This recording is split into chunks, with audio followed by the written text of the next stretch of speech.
여러분 안녕하십니까? 화요일 아침 여수 MBC 뉴스투데이입니다. 차기 대통령 선거가 어느덧 1년 앞으로 다가왔습니다. 이낙연 민주당 대표가 본격적인 대선 경쟁에 뛰어들기 위해 오늘 대표직을 내려놓을 예정인 가운데 4월 재보선을 전후해 대권 경쟁이 어떤 흐름으로 이어질지, 호남 민심은 어디로 움직일지 주목됩니다. 이계상 기자입니다. 거대 여당의 대표로서 신중한 언행을 이어오던 이낙연 대표가 대표직에서 물러나 본격적인 대권 행보에 나섭니다. 4월 재보궐선거를 앞두고 공동선거대책위원장을 맡은 이 대표는 LH 투기 의혹에 대한 강도 높은 대응을 주문하는 등 좀 더 확실하고 강한 메시지를 내기 시작했습니다. 가장 강력하게 응징하고 가장 강력한 재발 방지 대책을 최단 신뢰 수립해서 다시는 이런 일이 없도록 확실히 하겠습니다. 4.7 재보선을 승리로 이끌어야만 이 대표는 10%대로 떨어진 지지율을 반등시킬 수 있고 야권의 유력 대선 주자가 된 윤석열 전 검찰총장에 맞설 수 있는 대항마로 당 안팎에 각인시킬 수 있는 상황입니다.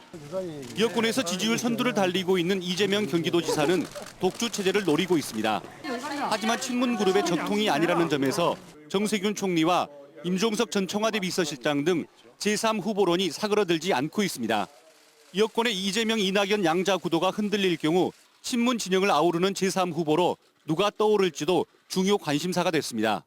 호남 대망론과 호남이 지지하는 비호남 대선 후보를 놓고 호남이 어떻게 선택할 것인가가 대선 1년 앞두고 지금 가장 주목해서 봐야 될 부분인 것 같습니다. 여기에다 5월에 치러지는 당대표 경선에서 호남 출신인 송영길, 홍영표 두 의원의 행보 역시 호남 민심을 움직이는 중요한 변수가 될 것으로 전망됩니다. MBC 뉴스 이계상입니다. 어젯밤 8시 10분쯤 여수시 봉산동의 한 상가 건물 외벽과 간판이 붕괴돼 추락하는 사고가 났습니다. 이 사고로 인명피해는 없었지만 입주민과 상인들이 대피하는 소동이 빚어졌습니다. 경찰과 소방은 외벽과 간판이 하중을 버티지 못하고 붕괴된 것으로 보고 정확한 사고 원인을 조사하고 있습니다. 지난 7일까지 전남의 요양병원과 요양시설, 병원급 의료기관 등의 아스트라제네카 백신 접종률이 43.6%를 기록하고 있습니다. 전남의 아스트라제네카 백신 접종 대상자는 모두 35,958명으로 이 가운데 15,815명이 접종을 마쳤습니다.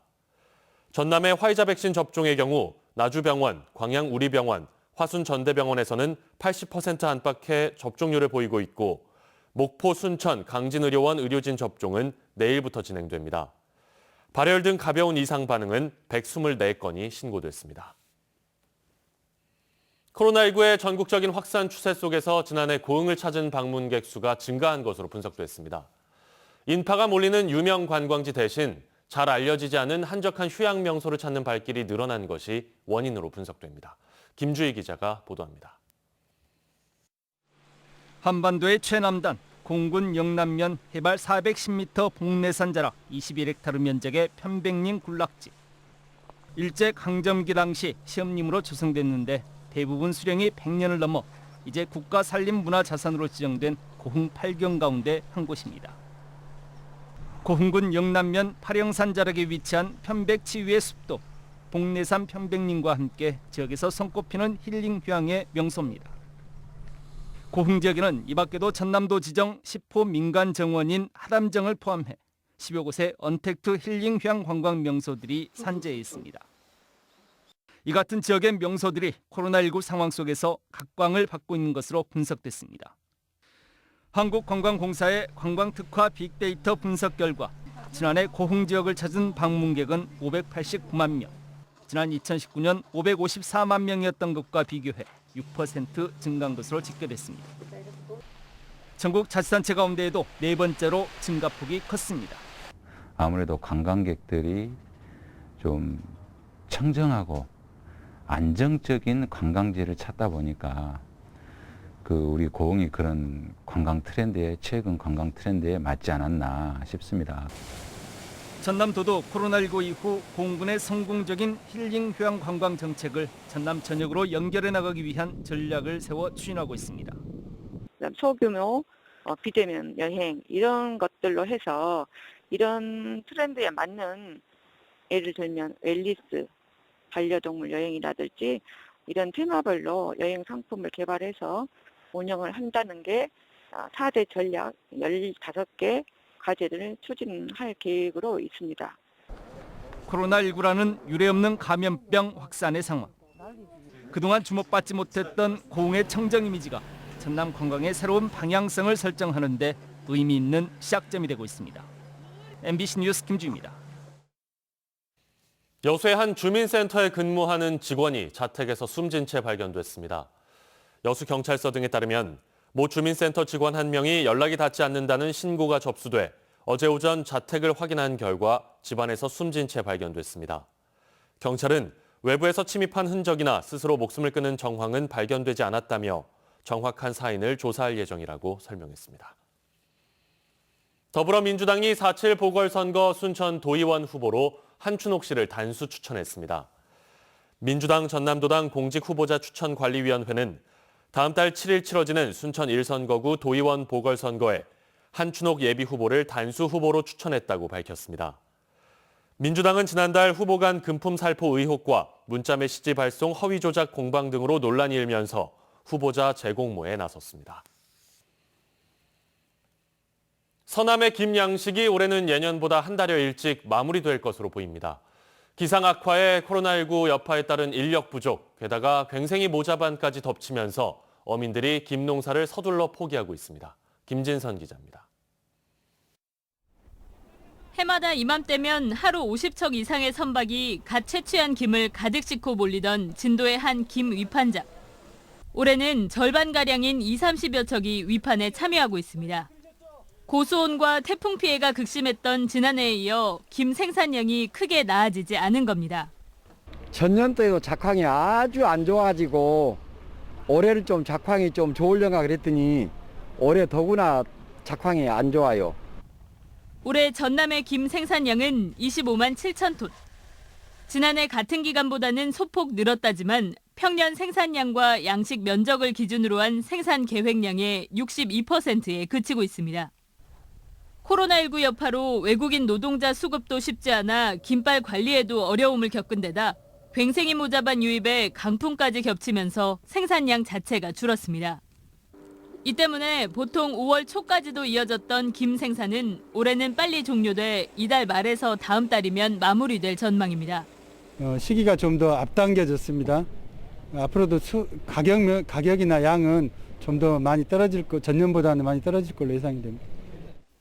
이런 가운데 코로나19 영향으로 김 수출과 국내 소비가 동시에 줄면서 가격조차 6%가량 떨어진 상황. 전라남도는 기상 상황이 점차 호전될 것으로 보고 있지만 올해 양식이 종료되는 대로 작황 분석을 통한 대책 마련에 나설 방침입니다. MBC 뉴스 김진선입니다.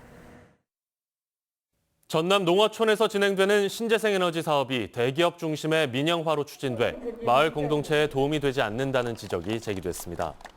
진보당은 어제 기자회견을 통해 신재생에너지 사업으로 주민과 갈등을 겪고 있는 지역이 13개 시군 38곳으로 나타났다며 공영화로 전환해 지역의 에너지 자립을 1차적 목표로 삼아야 한다고 강조했습니다.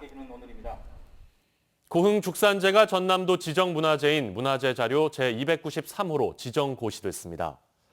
전남도는 지난해 12월 도 지정문화재로 지정 예고한 고흥군 동강면 소재 죽산제에 대해 문화재위원회 심의를 거쳐 문화재 자료로 지정고시했습니다.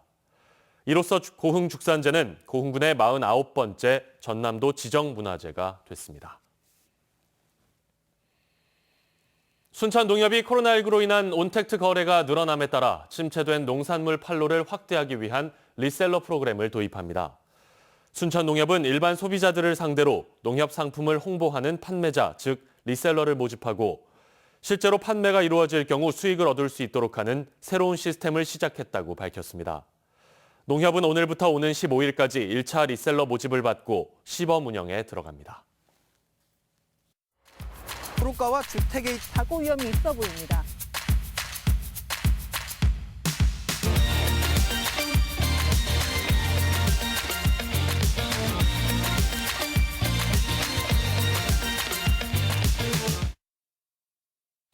여수 신도심의 신축 아파트 분양권 거래에 대해 지자체가 불법 전매 여부를 조사하고 있습니다. 실거래가 신고 내역을 들여다보니 다운 계약 등의 의심 사례가 수두룩한데요.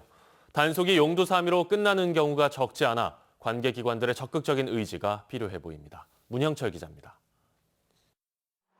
지난해 초 분양을 마친 여수 신도심의 아파트 단지입니다.